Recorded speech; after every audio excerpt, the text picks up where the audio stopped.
श्रीगुरुभ्यो नमः। वागीशाद्यास्वमनसः सर्वार्थानामुपक्रमे यन्नत्वा कृतकृत्यास्यस्तन्नमामि गजाननं। शारदा शारदाम्भोजवदना वदनाम्बुजे सर्वदा सर्वदास्माकं सन्निधिं सन्निधिं क्रियात्। सदाशिवसमारम्भां शङ्कराचार्यमध्यमाम् अस्मदाचार्यपर्यन्तां वन्दे गुरुपरम्परां। प्रमाणनखनिर्भिन्नमहामोहामरारये नमस्कुर्मो नृसिंहाय स्वप्रकाशचिदात्मने। शङ्कारूपेण मच्चित्तं पङ्कीकृतं भूद्यया किङ्करीयस्य सामाया शङ्कराचार्यमाश्रये। प्रह्लादवरदो देवो यो नृसिंहः परो हरिः नृसिंहोपासकं नित्यं तन्नृसिंहगुरुं भजे। श्रीसच्चिदानन्दशिवाभिनव्यनृसिंहभारत्यभिधान्यतीन्द्रान् विद्यानिधीन् मन्त्रनिधीन् सदात्मनिष्ठान् भजे मानवशम्भुरूपान्। सदात्मध्याननिरतं विषयेभ्यः पराङ्मुखं नौमि शास्त्रेषु निष्णातं चन्द्रशेखरभारतीं।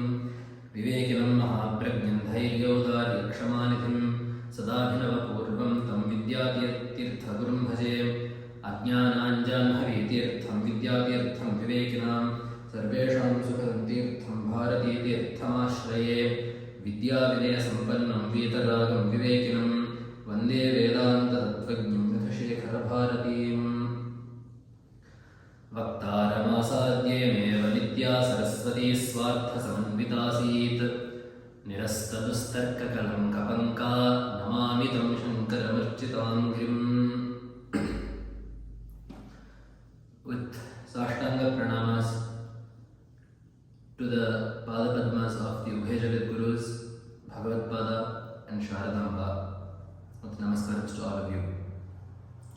As part of the celebrations of Shri Shankara Jayanti, as ordained by the 33rd Acharya of the Sringeri Sharada Pitha, Jagat Guru Shri Sacchidananda Shivabhinava Nrsimha Mahaswami, it was ordained by the great Acharya, the rediscoverer of Kaladi, that as Astikas, it is our duty to celebrate Shankara Jayanti with great devotion, and not only celebrate it on Vaishakha Shukla Panchami, but to celebrate it as a 5-day event, as we do Navaratri for 9 days or 10 days.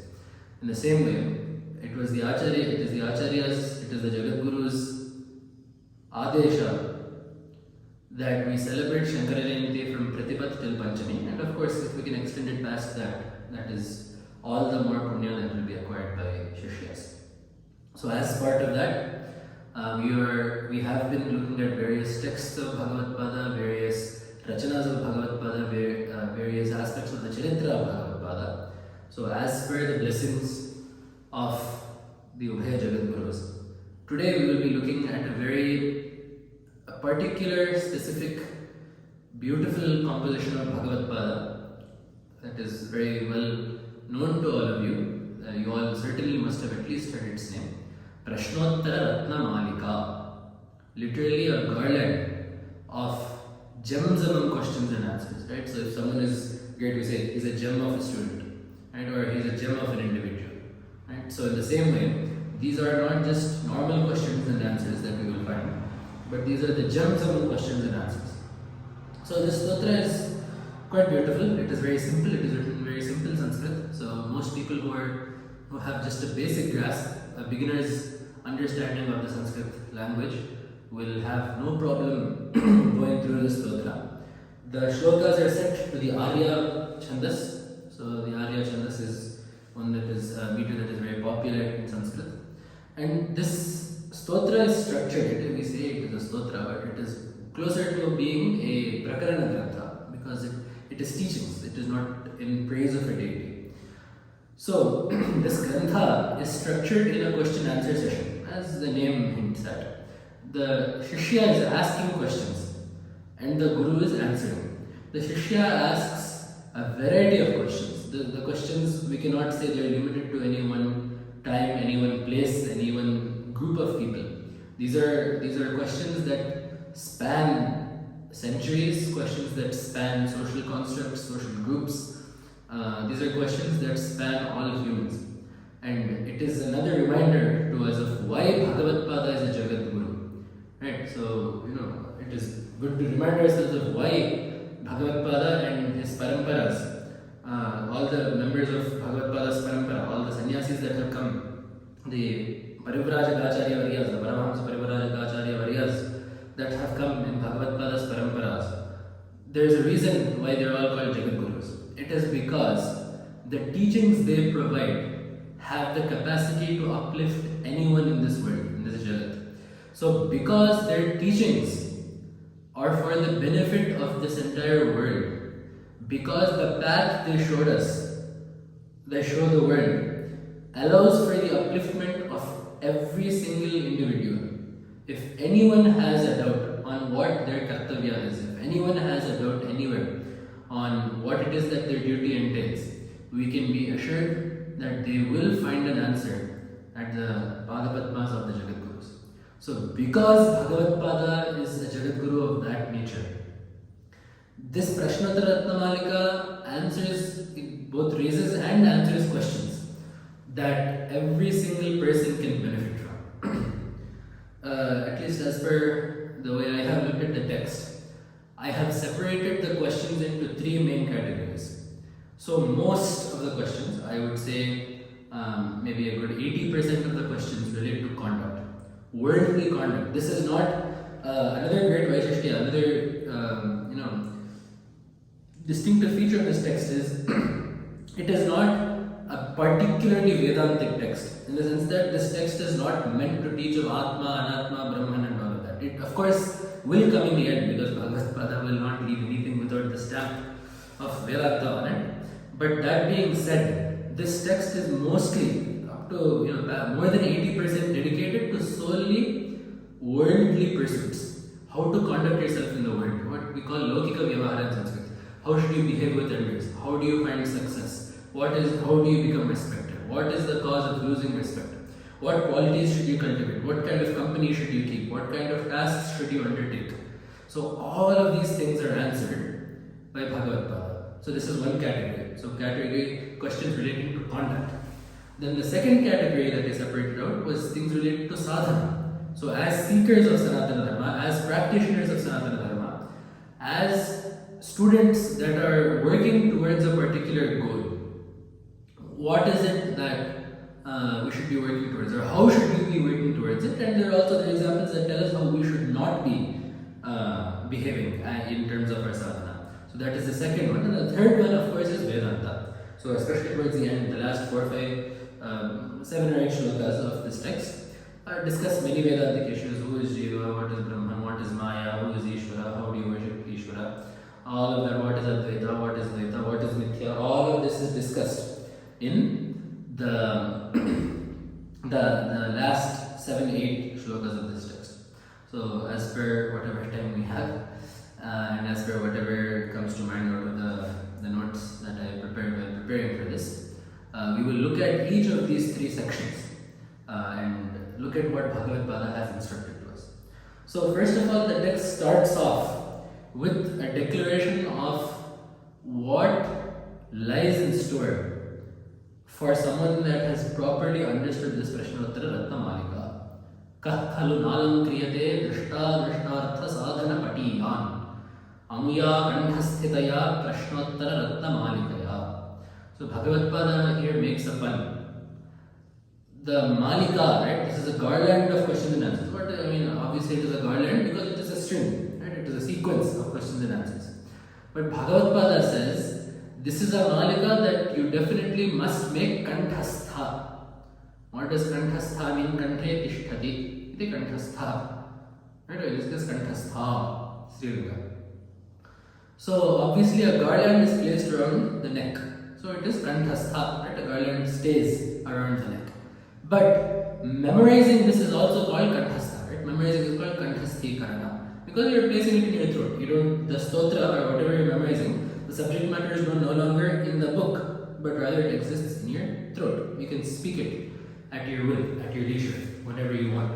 So therefore, Bhagavad-pada is saying, anyone who adorns themselves with this Praśnottara Ratnamālikā, anyone who makes this Praśnottara Ratnamālikā kanthastha, will become drishtartha sadhana patiyan, he will become adept at acquiring things that are both drishta and adrishta. So what are drishta things? Drishta prayojana are things that you can see in this world. You work hard, you get money. Right? You work hard, you get a salary, you can buy the things that you need, you can perhaps afford some comforts. These are all drishta sukhas. Then there are some adrishta sukhas. Right? For example, you do some puja, you do some yajna, you do some yaga. When do you get the fruit of that? You do not experience the fruit of the said karma right now immediately. That is tabled for anubhava elsewhere. So that is adrishta. So by understanding this Praśnottara Ratnamālikā properly, a human becomes capable of attaining sukha both in this world and the next. Is the purport of what Bhagavad Pada is saying. And then it starts with the Shishya asking the Guru, Bhagavan, kim upadeyam? So, Bhagavan, our revered teacher, kim upadeyam? What should be taken to heart? So, there are so many things in the world, right? So many channels of information, so many texts to read, so many people to listen to, so many schools of thought, so many modes of learning. So what is it amongst all of this mass of information that lies available in this world? What is it that I should be taking to heart? To which the Guru replies, Guru Vachanam. You must take to heart the words of the Guru. Among whatever it is that you find, whatever the Guru instructs you is what you should take to heart, and that is what should be followed.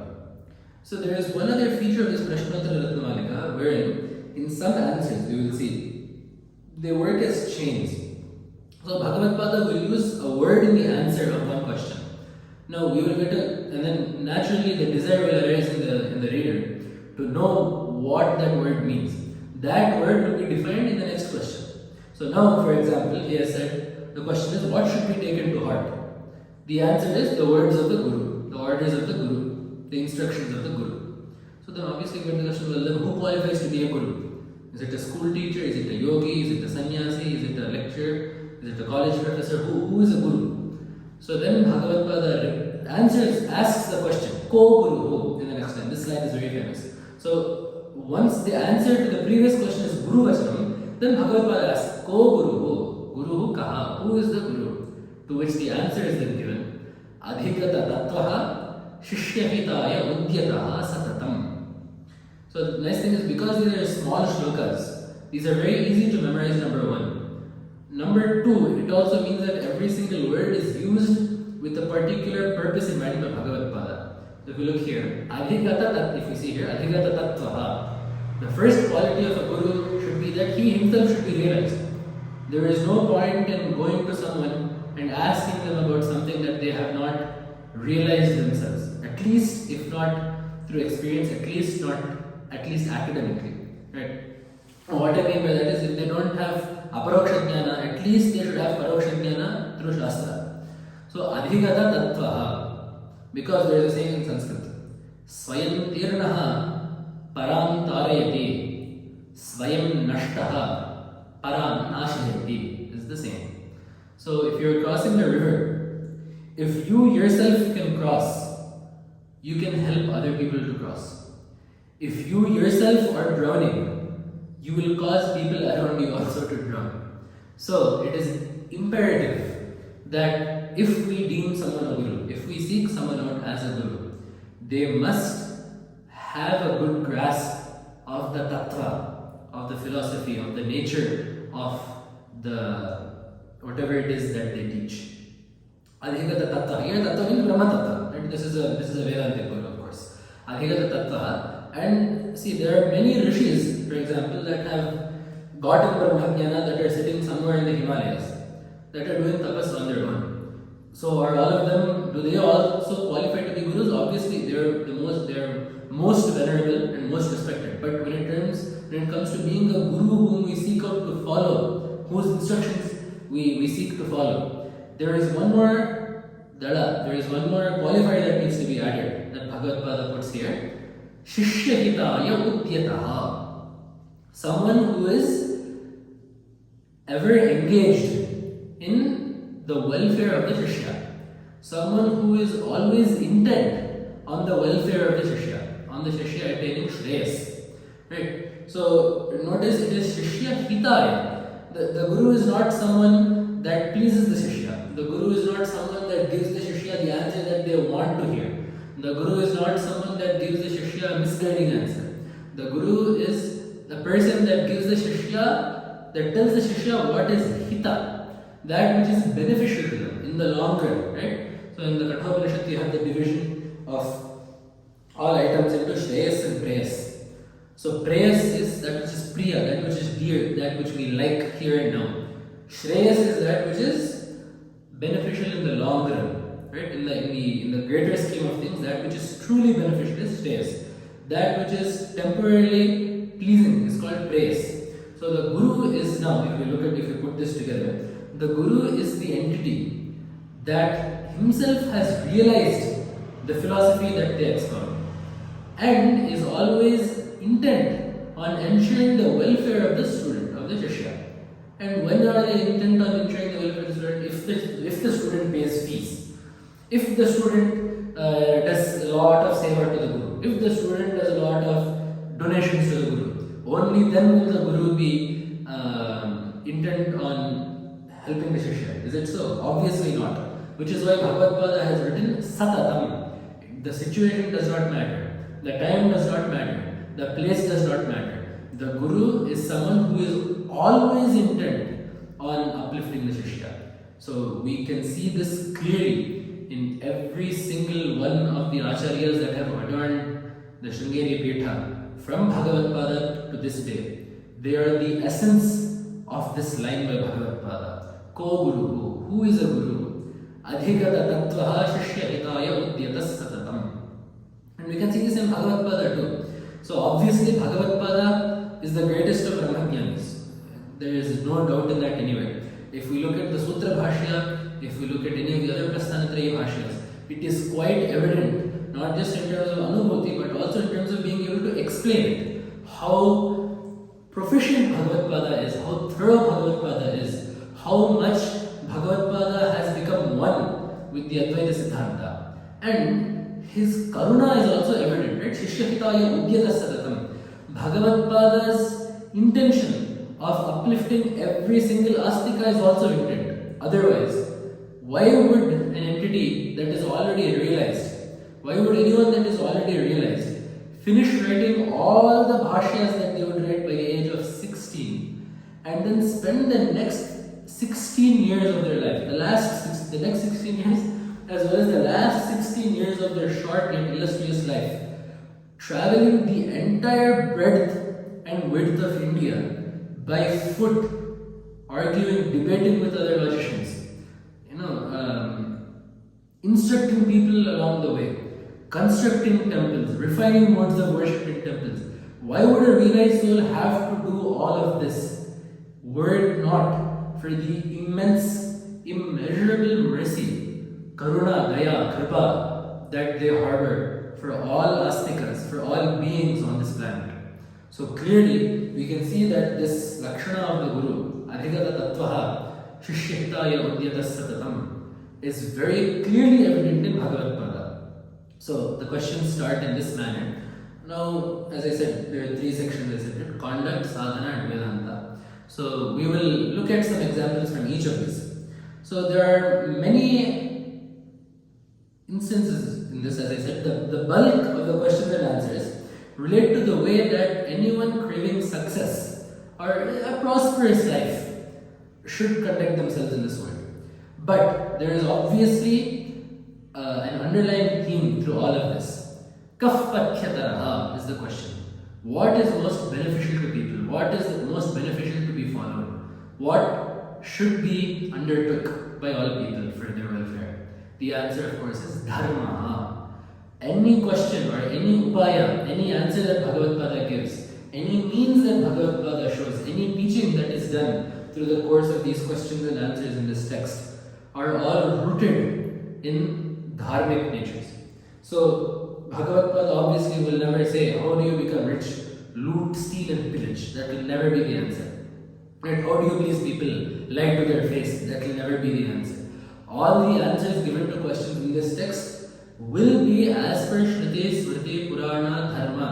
All of these check boxes will be, all of these criteria will be fulfilled in the questions. So, for example, Chintamaniha Durlabham Kim.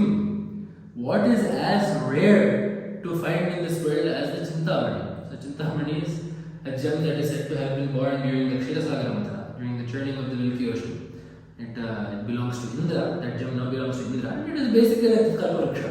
It yields whatever fruit that the seeker desires. Obviously, there is only one such Chintamani in the world, right? That exists in Swarga. So say the Puranas.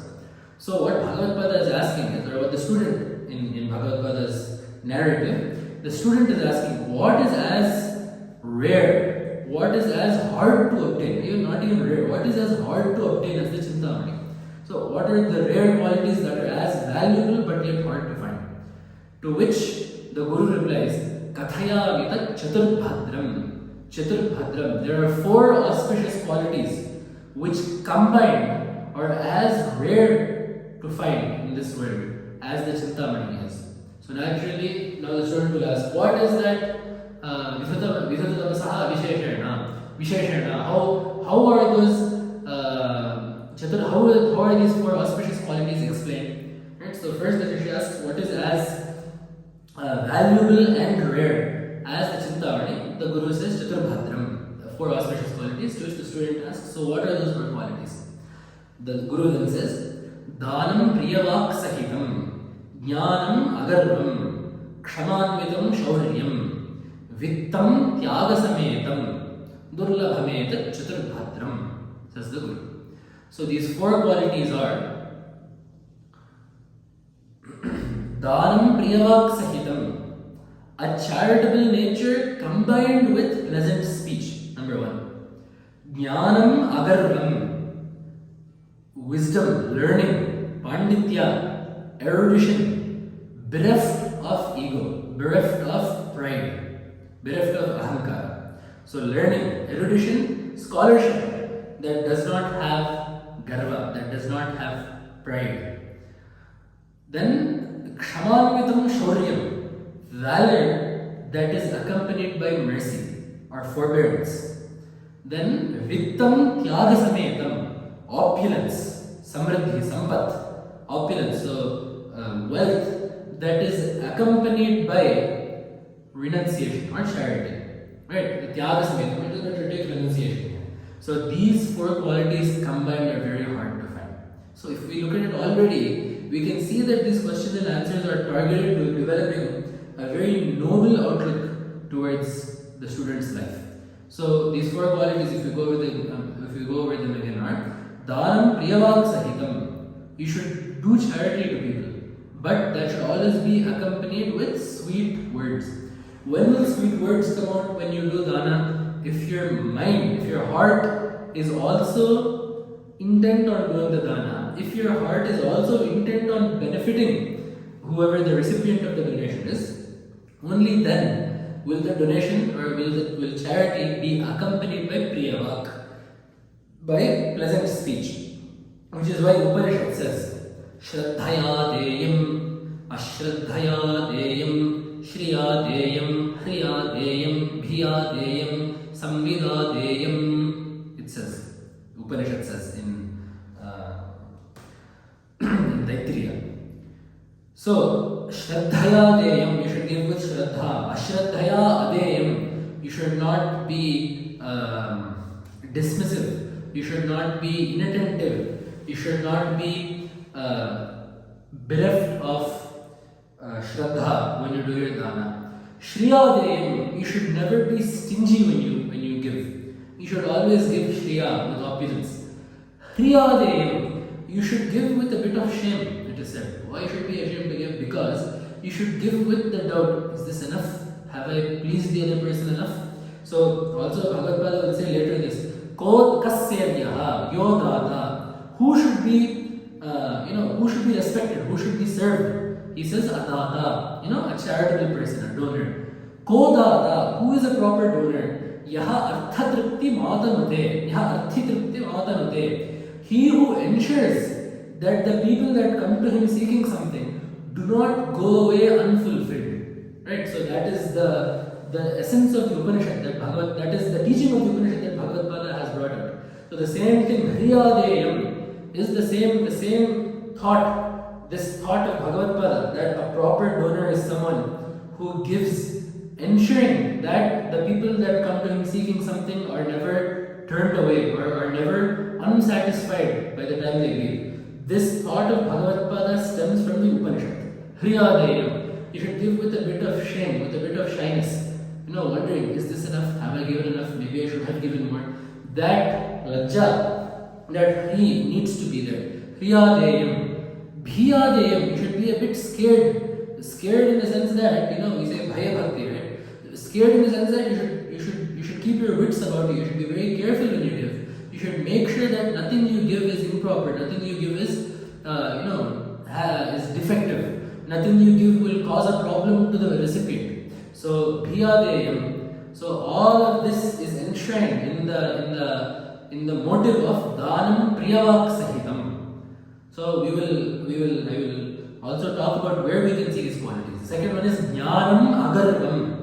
The second that someone learns a little bit, it gets to their head. The knowledge is like wine, it is said. In Shastra itself, it is said that knowledge is like wine. Even a little bit will go straight to the head. So it is very rare to find a scholar, with great erudition that can expound on many things with great confidence and prowess, that also is bereft of pride, ego, ādiŞankara. And then in the same way, kshamanvitam shauryam, those people that are endowed with valor in this world, many of them might have a tendency to live off of preying on other people, right? To live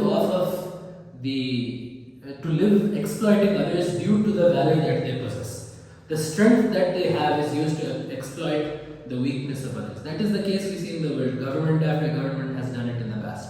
Right? There are numerous kingdoms that have come and gone, numerous states that have come and gone, numerous countries that have come and gone, numerous governments within countries that have come and gone, that have all been summarized as the strong preying on the weak. There is a Telugu poet called Shri.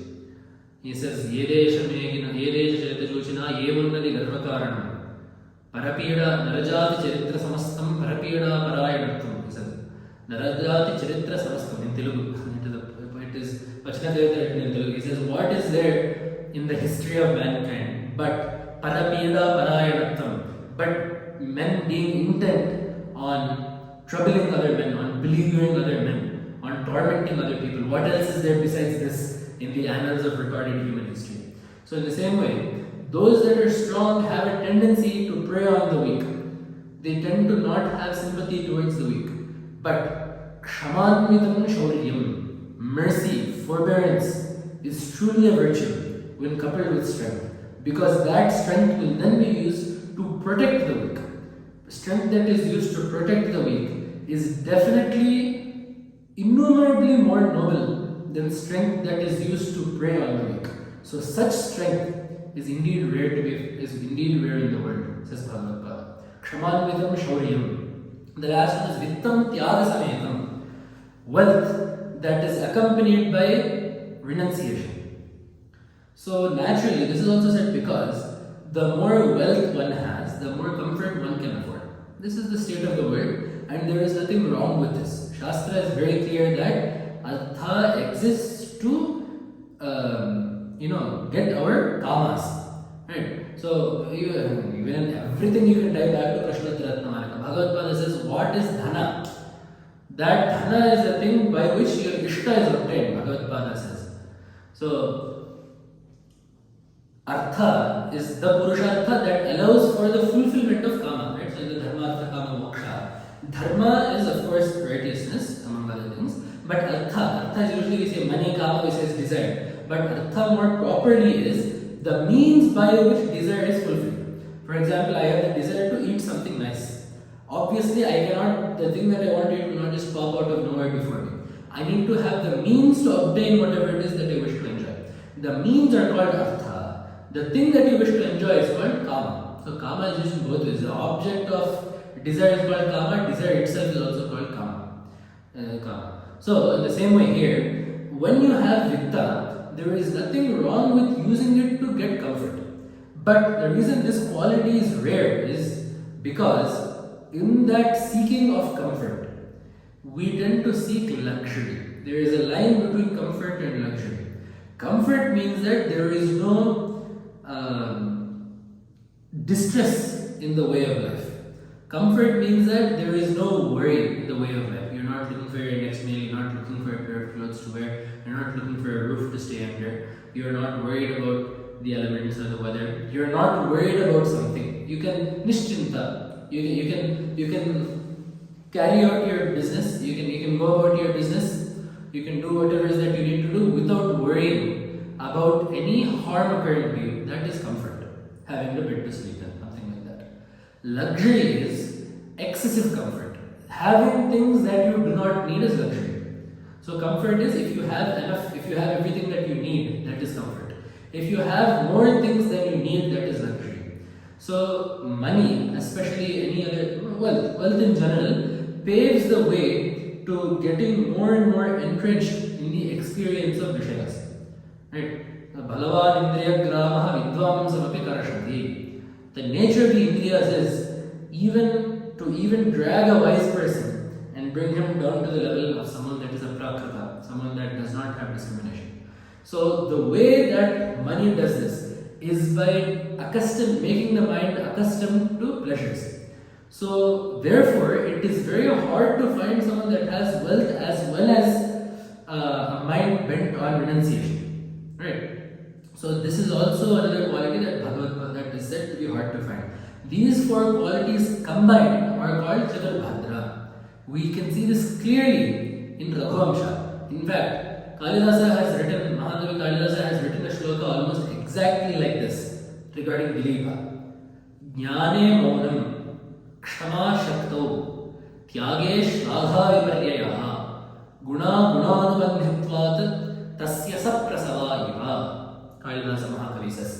So he says that it looks like all the virtues of Dilipa Maharaja are twins because no quality is being alone, is residing on its own. There is always a quality accompanying it. Jnane maunam. Though Dilipa was very knowledgeable, very erudite, mauna, he was also keeping quiet when needed. Jnanam agarvam. If you have pride, the words themselves will keep popping out of your mouth. You will keep correcting people, yelling at people, chastising them, this is wrong, that is wrong. If you have garva, this is the case when you also have vidya. But that was not the case of Dilipa. As Bhagavad Pada said, Jnanam agarvam. The knowledge that Dilipa had was coupled with mauna. Jnane maunam kshama shakto. So although he was a king, right, he has all the command of, he has command of all the strength, all the might of the military, as well as himself being a valorous individual. But yet kshama, he had great mercy. That is what Bhagavad Pada termed as kshamanvitam shauryam. Then tyage shladha viparyayaha. This is not directly told by Bhagavad Pada, but we can see the similarities. Tyage shladha viparyayaha. Although Dilipa was prone to donations and charity, he was averse to praise. Means he desired to give. He gave freely. But he did not seek praise or fame for giving. He did not give for the sake of fame. So more or less, Vittam Tyaga Sametam, we can kind of link these two together in the sense that Dilipa was opulent and his desire was only on Tyaga, not on any other, not on the obtainment of fame or currying favor with anyone else. So and then also, we have also left out Dhanam Priyavak Sahitam. Right? This is also seen in Raghu. So later on in the Panchama Sakha, the 5th Sarga of Raghuvamsha, when Brahmana comes to Raghu says, Gurvarthamathi Shruta Paradrishva Raghosakasha Dhanavapyakamam Gato Vadanyantaram Ityayam me Mahut Parivada Navavatara. This is called Dhanam Priyavak Sahitam. So when a Brahmana Vidyarthi, he has come to ask Guru Dakshina to take back to his Guru. So he is asking Dilipa for money. Raghu for money. And then Raghu replies. And the situation of Raghu was that his coffers were empty. He did a Vishwajit Yaga in which it is called Sarvadakshinaka. You have to give away all the sampat you have. So his coffers were empty, the kingdom's reserves were exhausted. And in that situation, someone came asking for some money to take back as Guru Dakshina. So he sees Dilipa state, he says, the king himself does not have 2 pennies to rub together. What will I ask such a king? And he's about to go away when Dilipa Raghu stops him. He says, Guruvarthavarthi, you are not asking for yourself. You desire Dakshina to give to your Guru. And on top of that, Shruta Paradashka, you are a well-learned scholar. You have studied Veda and Shastra. Raghos Sakasha Dravapyakamam Vadanyantaram Gataha Iti Parivadaha Me Mahabhut. So may Raghu is saying, may there not be a new insult to me. What is the form of this insult? That such an illustrious entity seeking Dakshina for his Guru has come to Raghu, has not obtained what he wanted and has to gone to another donor and has been forced to go to another donor, has been forced to seek out another donor. May such ignominy not come to me. May such infamy not come to me, Raghu says. So, now the next day it will be scrolling in the news, the headlines, breaking news. Illustrious scholar has to seek out different donor. Raghu unable to fulfill desire. I do not want this to be the case. I do not want such ignominy to fall upon me. Please wait. It is my duty to fulfill the desires of people that request. I will definitely obtain the money that you desire somewhere or the other. And then he gets ready to do Dandayatra on Kubera, and then Kubera rains money into his treasury, into his koshagara. So all of that happens. But the point that we need to look at there is Dhanam Priyavak Sahitam. How nicely, how respectfully Raghu spoke to that Brahmana Yuvaka in Raghuvamsha. That is Dhanam Priyavak Sahitam. So these 4 aspects combined are called Chaturbhadram. So, I feel I have taken a lot of time here, but my point is to show that every single question and answer in this Praśnottara Ratnamālikā is pregnant with such meaning. If we are able to do Anvaya, Samanvaya, if we are able to link it with stories in our Puranas and Itihasas, and even to situations in this day and world, surely we will see that this text written by Bhagavad Pada 12 centuries ago remains relevant and necessary for everyone to study to this day. In the same way, Vidvan Manoharaka Sat Kavita Bodha Vanitacha. What is dear to scholars? Sat Kavita, good poetry. Bodha Vanitacha, learning. Vidya is, I said earlier, right? Learning is like wine, it goes straight to the head. It is another way in that it is addictive. You do not wish to let go of learning. So what is the quality of a Vidvan?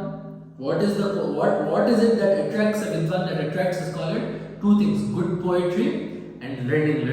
Bodha Vanita. So the reason why Bhagavad Pada told us is because these are qualities that we should be inculcating in ourselves. So Kavitva, poetry is important because first of all in Sanatana Dharma, poetry is used to teach Dharma. Right? So as I just said, Raghuvamsha is the first kavya that is taught. Raghuvamsha is the first work of poetry that anyone learning Samskrita in a traditional way learns. And from that itself we have seen the characters that are presented to us are such dharmic individuals.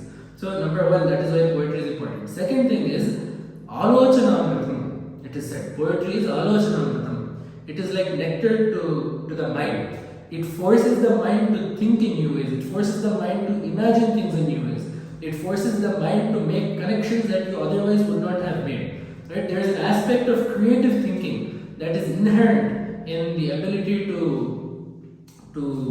truly appreciate poetry. For that reason, poetry is always dear to scholars. And Bodha Vanita, Vidya, knowledge, there is no end to learning. There is no end date to when you need to stop acquiring knowledge. To continually acquire knowledge at all times, to be intent on gathering as much knowledge as possible is the true hallmark of a scholar. Which is why Bhagavad Pada says, Vidvan Manoharaka. What is dear to a scholar? What makes a scholar a scholar? 2 things. Sat Kavita, good poetry. Bodha Vanitacha, the knowledge. Those are things that are dear to a scholar.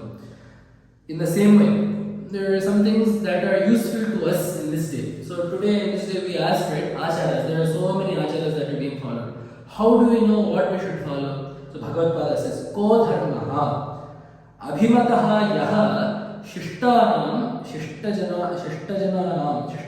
निजकुलीनानां को धर्मः यः अभिमतः शिष्टानां निजकुलीनानां. What is dharma? What is the achara that you need to follow? That which is followed, or abhimata, that which is the opinion by, or that which is put forth by nijakulinanam, by the elders of your household, but not just the elders. Shishtanam, there should be shishtas. Now, what qualifies someone as a shishta? Shishta is anyone that is a good person, someone whose conduct is a pramana, someone whose conduct is worth emulating. What makes them a shishta? Generally, it is someone that has understanding of parampara, sampradaya, as well as understanding of the shastras. So, such people qualify generally as shishtas, which is why we say shishtachara vishaya. If in Manusmriti they say Vedo kilo dharma moolam smriti shire cha tadvidham acharashcheva sadhunam, Manu says. So what are the places where dharma is found? Obviously Vedo kilo dharma moolam, the sum total of the Veda contains dharma. Where else can we learn dharma from? Smriti shire cha tadvidham, the people that have studied said Vedas, their conduct and the smritis that such people have put forth. And then third, acharashcheva sadhunam, these shishtas, these people, the way they conduct themselves. So all of these are things from which we can grasp what dharma is, what proper achara is, what proper conduct is. So which is why Bhagavad Pada says here, ko dharma. How do you know what is proper achara? Yaha abhimataha shishtanam nijakulinanam. So there are two aspects here, as we said. So one, as I said, shishta. The people that are telling this dharma need to be shishta in the sense that they either need to know sampradaya or need to know shastra, or ideally should know both. The second thing is nijakulinana. It is imperative that people follow vamshachara. In Sanatana Dharma, every varna is equally important as the other. Every gender is equally important as the other. In the same way, every family is equally important as the other. If a family has a particular achara that does not contradict Vedic achara, if a family has a particular custom that does not contradict Vedic tradition, it is imperative, it is a duty of the next generations to carry that on. It is very important that this be continued for the sake of diversity within Sanatana Dharma. See, these acharas are all put in place by people who are well learned, erudite, and also wish our welfare, right? The rishis. So our forefathers means the rishis. The rishis that have put these customs in place, all put those in place keeping our welfare in mind. So therefore, it is imperative that as many of those traditions as possible be kept alive. Which is why, if we have a doubt in what it is that we should do, for example, we do a puja, what do we do with this puja? Obviously, first check what the sampradaya is in Shastra, and also we should check what the sampradaya in our household is, and we should make efforts to follow that. So Bhagavad Pada has made sure to put both here. Shishtanam nijakulinanam. You should follow the words, or dharma is that which is put forth by those learned people, those people that know sampradaya, who belong to your household, who are the elders of the household. In other places, there are some statements of that. Kim durlabham naranam yan manaso nigraham satatam. What is incredibly hard to achieve for people? Continuous restraint of the mind, right? Anyone that has tried to do japa for 10 minutes knows that in this 10 minutes the mind will visit 10 different countries and come back. So it is immensely hard to restrain the mind. Asamshayam mahabaho manodur nigrahan chalam. Right? Gita says. So that also Bhagavad Pada has alluded to here. In the same way, there are some dharma sandehas that Bhagavad Pada has answered. Kutra andrite pyapapam. Kutra andrite pyapapam. In what situation does lying not produce a sin? So basically, in what situation do you not get a sin even if you lie? Even if you lie, in what situation do you not obtain papa? The answer is yachoktam dharma rakshartham. That which is told to preserve dharma. There is absolutely no papa associated with lying to preserve dharma in the big picture. So this wraps up half of Mahabharata. Why did they lie to kill Drona? Well, it is very obvious. If dharma needs to win, Drona needs to die. Drona will die if there is a lie. So for the sake of dharma, it is okay to lie. And only when you have to lie to protect Not that I need to do dharma, so I'll keep lying the entire day. That is not the intent of Bhagavad Pada here. When there is no other way to save dharma or to protect dharma besides besides being untruthful, besides being dishonest, then if there is no other way to protect dharma, it is better you be dishonest, it is better you lie, it is better you be untruthful to protect dharma in the big picture. So that is one thing that Bhagavad Pada has said. Some things are told to instruct our conduct. Kim labhutaya moolam. To put it in modern day terms, how do you become cheap? What makes someone cheap? Yadadhamato yashnyam. Begging from mean people. Mean people not in the sense that, cruel. Mean in the sense that people of low character. Asking things, requesting things from people, making requests to people of low character. There is no better way to ensure that your status amongst the community will be lowered. There is no better way to ensure that the respect that people harbor for you will be decreased than if you go around begging people who have very poor character. And the converse also has been told by Bhagavad Pada, Kim Gurutaya Hamulam. What is the cause of respect in society? What is the cause of having a stature? What is the cause of being lofty? How do you acquire loftiness in society? Yade aprarthanam, not requesting anyone for anything. Being self-sufficient, being able to live on your own. Because the second you can provide for yourself, the second you become self-sufficient, the second you do not have to depend on another entity, you are not beholden to another entity, they do not have control over you. The second they do not have control over you, you are an independent entity whose wishes and choices they have no choice but to respect. So, by not becoming beholden to anyone, by not asking anyone for anything, you can surely ensure that you become respected and noble and high placed in society. So, even such things have been told by Bhagavad Pada. Then, there are some things that I said that are related to sadhana. Right? So some things relate to our spiritual pursuits. How should we conduct ourselves when it comes to spiritual matters? So in one place Bhagavad Pada says, Kaf pangureha prathitaha. Who is truly lame, right? Or who truly does not have the use of his legs? Who truly is physically disabled when it comes to walking? Right? So who is lame? Lame is the proper word. Who is actually a lame person? The answer to that is vrajati chayo vardhake tirtham. Vrajati chayo vardhake tirthan. Someone who is running around from one tirtha kshetra to another tirtha kshetra even in the old age. A very interesting way to phrase this. Who is truly lame? Basically, who does not enjoy the use of all their faculties.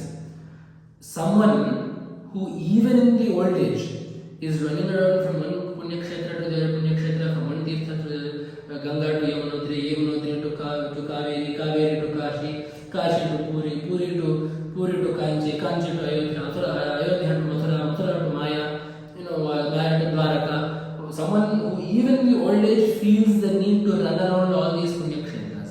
He is truly lame. The reason why I am choosing to bring this shloka up is, there are many people that have come up today saying, we need to be modern, right? We need to be modern with our approach.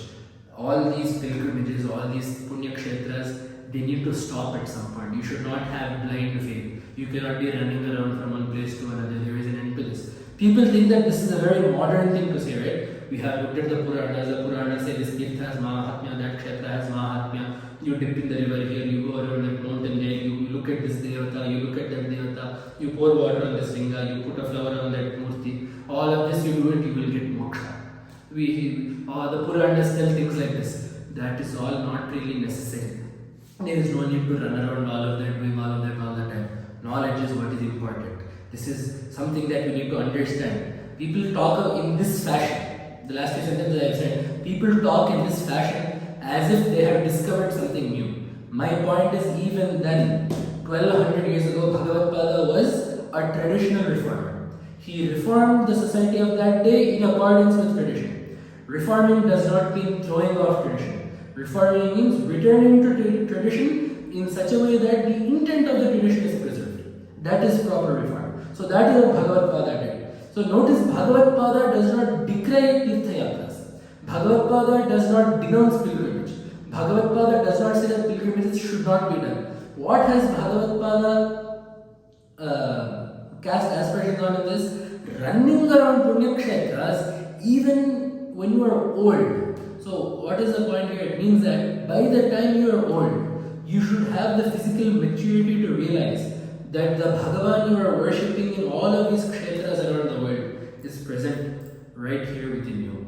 That Atma that shines within you as the principle of Satchidananda is the Bhagavan that exists in Puri as Jagannatha, in Sringeri as Sharada, in Kanchi as Kamakshi, in Ayodhya as Rama, in Mathura as Krishna, in Venkatachala as Venkateshwara, in Mangalagiri as Narasimha, in Vijayawada as Kanakadurga, in all of the Tiruttani as Subramanya, in Kanipaka as Ganapati, the same Bhagavan that resides in all of these Punya Kshetras as Narayana and Badri, the same Bhagavan that resides in all of these Kshetras, that has been worshipped in all of these Kshetras, is the Satchidananda Padartha, that is the Jivatma, that is not different from the Jivatma.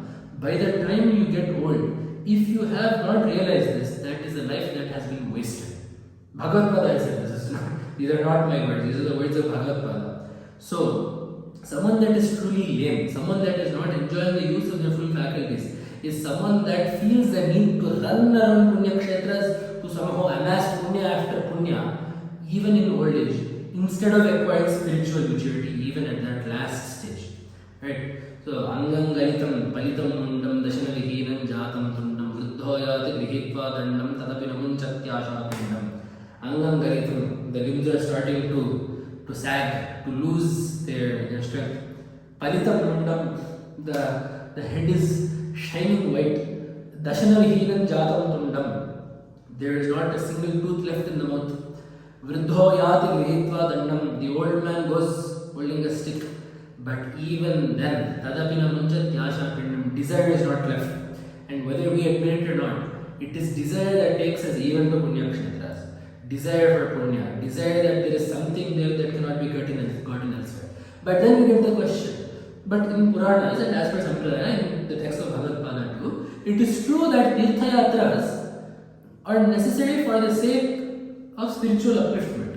So is that not necessary? So then Bhagavad Pada answers, Kim tirtham cha mukhyam. Kim tirtham api cha mukhyam. What is the actual tirtha? What is an actual tirtha?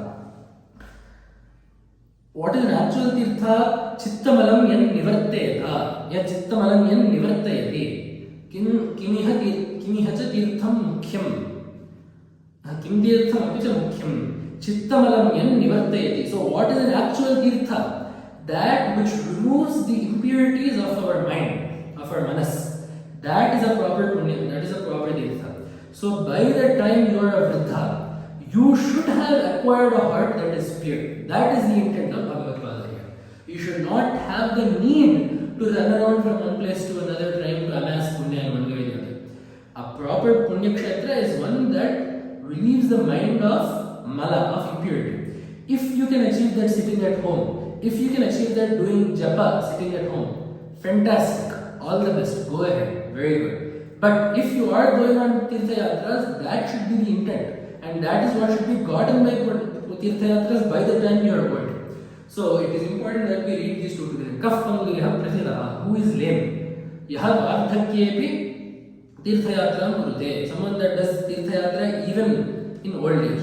So then what is a proper Tirtha? Yet Chittamalam yan nivartayati, that which removes the impurities of the mind. In the same way, Kasya na papam japataha, who does not incur sin? Someone that does japa. So here, it is very important, Bhagavan also says, right? Yajnanam japyajnasmi, amongst all forms of aradhana, I am japa.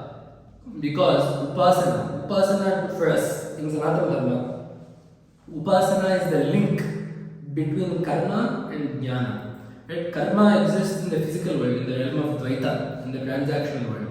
Jnana is meant to lead us towards Advaita. Right? Jnana exists in the absolute sense. The link between these two is upasana. Brilliantly, because it is in part a karma, right? There is a japa, there is a mantra, you are doing praśnottara, you are doing avritti of it. But the intent of the mantra is Advaita, right? You are supposed to visualize the Devata, mantra and Guru as being one. In other practices, you are supposed to visualize the Nada itself as Ishvara. In other practices, you can even visualize yourself as the Upasya Devata. The Upasya Devata is seated within you. So all of these facets exist within the practice of mantra japa, within upasana. It serves as the bridge between karma and jnana. And there is no papa associated with it.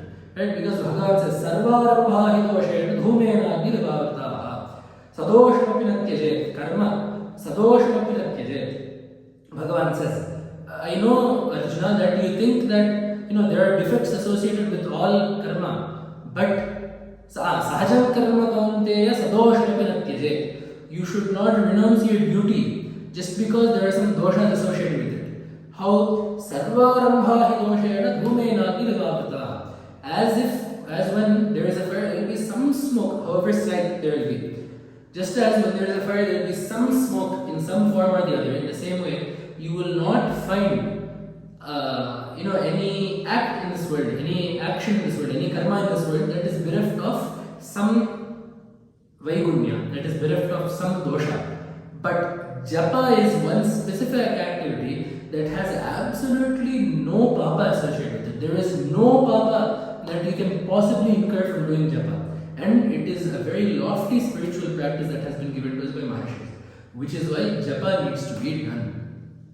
Asyana papam japataha. So such things are given. Then, ko brahmane upasyaha. What? So you are saying to japa, to upasana. What is the vishaya that I should do upasana of? What is the being to be meditated upon? So he says, then Bhagavad Pada gives the response. Gayatyar kagnyatmaka shambhu. Shambhu. Ishvara, who is Gayatri Kagni Gochara Shambhu. Shiva, who is present in Gayatri, in the Gayatri mantra Agni, within the Surya Bimba, within Agni. Right? So these are all Vaidika upasanas. And these are also things that are beautifully shown in Veda also. Especially Surya, right? Arka, it is very clear to see how Veda shows us how to see Bhagavan in the sun. Right? In Rudra Yoga. So yo Satpati Nilagre Mohilohitaha Utainam Gopa Adishanadaha Haryaha. In other place you get Asoyas Tamro Aruna Uta Babhrusu Mangalaha. Asoya Tamra Aruna Babhru. All three of these words mean red. Right? So this is referring to Rudra as the sun. So Mandalantara Gatam Hiranyam is the Dhyana Shloka that Sayanacharya writes for this part of Rudra. So Mandalantara Gatam, the Devata for this part is Rudra within the Surya Mandala, within the orb of the sun. So how is the sun?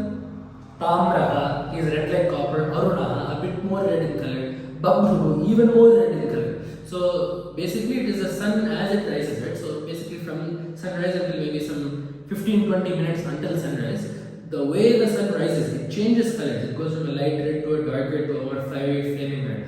Those changes in the color of the sun are alluded to in the Veda here. And this upasana of Shiva as being within the sun is not restricted to just Brahmanas or just, Veda Panditas or any part of society. Who are the people that are viewing Parameshwara in this sun? Utainam Gopa Adrishan Udaharya. Cowherds that are taking the cattle out to graze in the early morning. Women that are fetching water from the river back to their houses. They are also looking at that sun. They are also looking at that Surya Mandala and being overcome with joy because they have beheld Paramatma there, who is Rudra, in the form of that sun. So that is what Bhagavad Pada is said here. Kim ko brahmane upasyaha. What is the form that should be meditated upon? Gayatri Arka Ajñātmaka Shambhu. So then we get the question, Shambhu. So you mean Shiva? Is Vishnu not worthy of upasana? The next part is Gayatriya Āditya Agno Chakim Shambho Chakim Tat Tattvam. What is it that is present in Gayatri, in the sun, in fire and in Shambhu? The answer is Tattvam, Brahma Tattvam. It is Brahman that is worshipped as the sun, as Gayatri, as Agni and as Shiva. The same Brahman you can also worship as Narayana. The same Brahman you can also worship as Devi. The same Brahman you can also worship as Ganesha. Right? So that is what Bhagavad Gita is saying here. So there are some such questions and answers that are related to our sadhana. Of course, there are some questions that will be Vedantic. Muktim labheta tasmat. How do you attain moksha? Mukunda bhaktehe. Through devotion to Mukunda. Ko Mukundaha. Mukundashtakaha. Yes, Tarayatya Vidyam. Who is Mukunda? So where do you get moksha? Or how do you get moksha? Through bhakti towards Mukunda. Who is Mukunda? Whatever it is that helps you cross avidya, ajnana, that is Mukunda. Kacha vidya. Yad atmanaha aspurtihi. What is avidya? What is the avidya that I am supposed to be crossing? Not knowing the Atma, not knowing the nature of the Jivatma, not knowing that the Jivatma is one with Paramatma. So in one small shloka, Bhagavad Gita has nicely told us what we should do. So how do you get moksha? Mukunda bhakti, through bhakti towards Paramatma. Right? And what is bhakti? Bhagavad Gita has said, Swasvarupadasandhanam bhakti nityabhihiyate. The search for one's true nature through the worship of a deity is proper true bhakti. So, and what is the object of that bhakti, right? So we said Mukunda bhakti. So what bhakti should we have? Bhakti towards Mukunda. That is what gives moksha. Actually the word Mukunda itself means one who gives moksha. Moksha dadati iti Mukunda. Muktim dadati iti Mukunda. So the word Mukunda itself means he who gives moksha. So, Mukunda. And then the answer then is, who is Mukunda? Yaha avidyam tarayati. He who helps you cross over ajnana and reach jnana. Then we get the question. So what is avidya? Yad atmanaha aspurtihi. So in this way, kim paramarthikam syat advaitam. And what is the ultimate truth? Advaitam.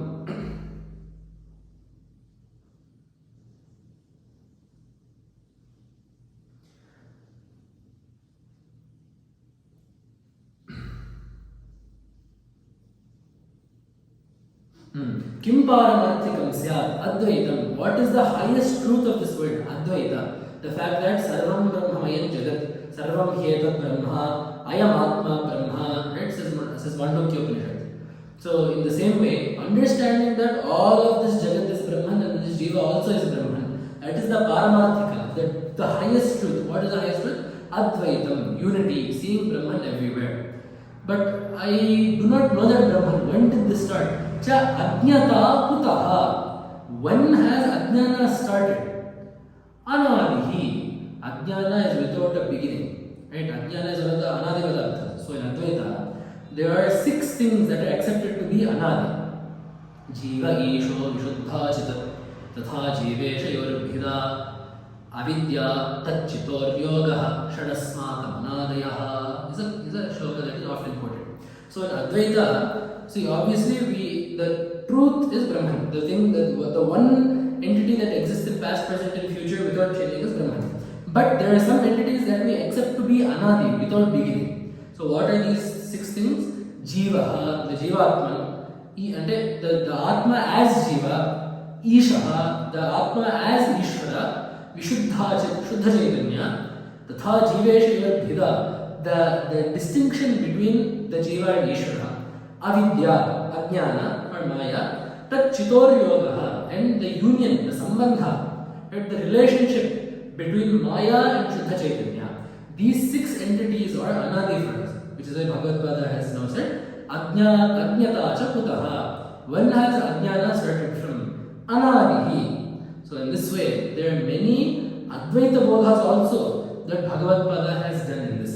So as we can see, in whatever little time that we have had, we have separated the questions into a threefold distinction. So some things are related to the qualities that we need to imbibe in ourselves for a healthy, productive life in society. Some things are related to the way that we need to behave if we wish to have fruitful sadhana. And some things are meant to teach us about the highest truth, Vedanta Tattva. And as a finishing touch, Bhagavad Gita, of course, being Sharmata Sthapanacharya, Bhagavad Gita finishes off with a series of questions that we will do and then take leave. Kaha Archyaha, what is an entity fit to be worshipped? Bhagavad Avatara, a form of Bhagavan. Then we get the question, so who is Bhagavan? Ko Bhagavan? Maheshaha Shankara Narayanatma Ekaha. Who is Bhagavan? Mahesha, the master of this world, the entity that is responsible for the Srishti Sthiti Laya of this world, for the genesis, sustenance and dissolution of this cosmos. And who is he? Shankara Narayanatma Ekaha. Such an Ishvara is only one. He exists sometimes as Shankara, sometimes as Narayana, but that entity is only one. Right? So, Shivascha Hridayam Vishnu, Vishnuascha Hridayam Shivaha. Yatha Shivamayo Vishnu, Evam Vishnumayah Shivaha. There is no Bheda between Hari and Hara. Sa Brahma, Sa Shivaha, Sa Harihi, Sa Indraha, Soksharaha Paramasvara. This is the oneness that we must stress today in society. That these are differences of form, but are all forms of one Brahman. That is what Bhagavad Pada has said. Kascha Bhagavan. So who is that Ishvara that we worship? Maheshaha, the entity responsible for the sustenance, creation and dissolution of this world is only one. That is Bhagavan. It is Shankara Narayana Atma. It expresses itself either Shankara or Narayana. Then we get the question. So what is the fruit of the bhakti towards such a Bhagavan? Phalampi Bhagavad Bhakte Kim. What is the fruit of Bhagavad Bhakti? Tal Loka Swarupa Sakshatvam Sarupya Salokya Samipya. These three muktis, right? We have four muktis. Salokya, attaining the same loka as that devata. Samipya, being able to be close to that devata in that loka. Sarupya, attaining the form of the devata. So far, these three exist across all schools of Vedanta. Dvaitins have these three types of mokshas.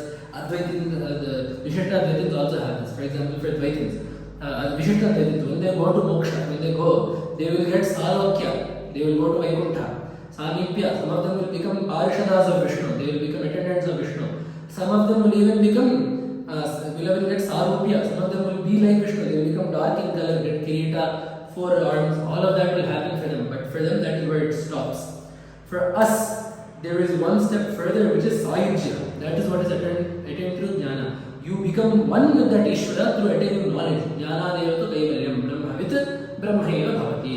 You become Brahman, the second you get Jnana. So first we also have Sayujya. So, what is the phala of Bhagavad Bhakti? Tattat loka swarupa sakshatvam. Mokshasya kaha. What is actual moksha? Avidya astamayaha. The loss of all avidya. And to finish it off, Bhagavad Pada is ending with Sarva Veda Bhu. Athacha Sarva Veda Bhu Kim Ka. Sarva Veda Bhu Atha Om. What is the root of all of the Vedas? It is Om. So of course we get in Upanishad Sarve Vedaya Padamamananti Tapamsi Sarvani Chayatvadanti Ādīśankara Brahmacharyan Charanti Tatte Pravakshe Tatte Padam Sangrahena Pravakshe Om Iti. We get a very similar shloka Ādīśankara Brahmacharyan Charanti Tatte Padam Sangrahena Pravakshe Harvadvarani Sanyami Manohari Nirantiya. All of this you get in Gita. But this is the root of this is an Upanishad. Sarve Veda Yat Padamamananti. All the Vedas discuss one thing. Tapamsi Sarvani Chayatvadanti. All tapas is done with one thing in mind. Ādīśankara Brahmacharyam Charanti. Rishis, sages, sadhakas, they all undertake brahmacharya to attain one thing. That Paramatattva is one, and that is Om. So that is what Sarva Veda Bhu Kim Om. So what is the origin? What is the root? What is the Sara? The essence, the root, the origin, the cause of all of the Vedas? It is one letter Om. Aksharam Brahma Paramam. Om. Om Ityeka Aksharam Brahma. So the Omkara, that is the Tasya Vachaka Pranava, that is the one syllable that we have designated to represent that Nirguna Brahman. That Omkara, Sarvam Omkara Eva, Om Ityeka Aksharam Sarvam, Tasyopa Vyakhyanam, Bhutam Bhavat Bhavishe, Sarvam Omkara Eva, Yacchānyatrikārāti Tattadapyo Omkara Eva, Mandukya says. Right? So Soyam Akshara, Soyam Atma, Aksharam Omkaro Dhimatram. So that Atma is Omkara. That Atma is Omkara. And the 4 padas of the Atma are the 4 parts of Omkara. Akara, Ukara, Makara and Turiya. It is Om Ityeka Aksharamidam Sarvam. This entire Jagat is Omkara. bhutam bhavishyati sarvam omkara eva.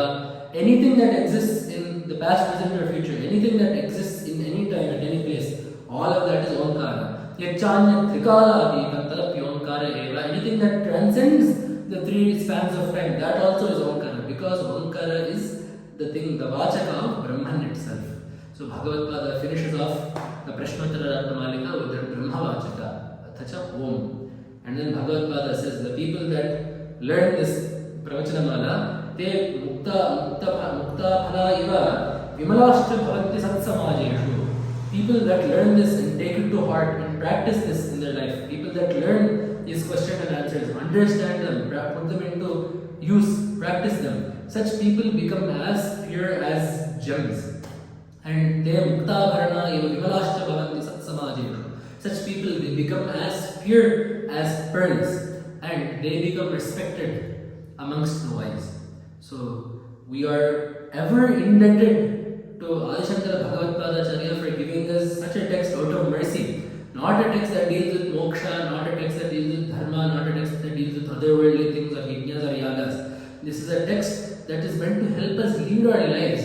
For a child that goes to school, this is necessary. For a student that is going to college, this is necessary. For a husband and wife that wish to have a successful dampatya, this is necessary. For parents that wish to raise a child properly, this is necessary. For a businessman that endeavors to have a successful business, this is necessary. Bhagavad-pada says, Putra padam vinyase drukpute. The saying in English, look before you leap, right? That saying has been said by Bhagavad-pada Acharya.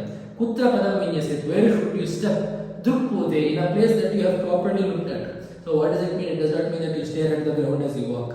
I mean, it means take care, make sure you walk properly, but also it means only embark on an endeavor which you have thoroughly studied. So someone that wishes to embark on new enterprises, whether it be in business or anything, definitely can make use of this. Someone that wishes to do proper upasana can make use of this. Someone that wishes to know the basics of Advaita Siddhanta can use this. So none other, it is impossible for anyone other than a Jagadguru to give us such a Sarvato Mukha Grantha, to give us a text that is capable of fulfilling basically whatever we desire from it.